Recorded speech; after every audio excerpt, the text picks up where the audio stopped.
এখানে প্রধানতম দাবি হচ্ছে জাতীয় পার্টিকে নিষিদ্ধ করা। আজকে অনেকেই সুশীলরা, আজকে সুশীলের নামে কিন্তু কিছু আওয়ামী কুত্তারা রয়েছে যারা রাতে গিয়ে আজকে এই টেলিভিশন গরম করার চেষ্টা করে।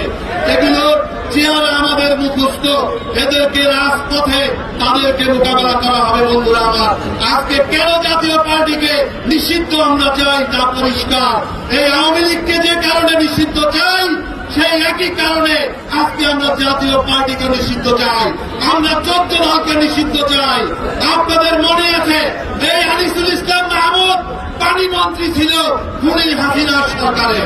আমরা দেখেছি আনিসুল ইসলাম মাহমুদ, রুহুল আমিন হাওলাদার, এই অনেক আওয়ামী লীগের জিএম কাদের, তারা দেখেছি এই আওয়ামী লীগের সমর্থিত হিসাবে তারা নির্বাচন করেছে।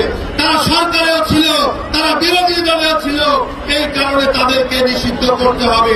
কোন আওয়ামী লীগের কোন দোসরদেরকে বাইরে রেখে বাংলাদেশে কোন নির্বাচন হবে না, জনগণ ভোট কেন্দ্রে যাবে না। বন্ধুরা।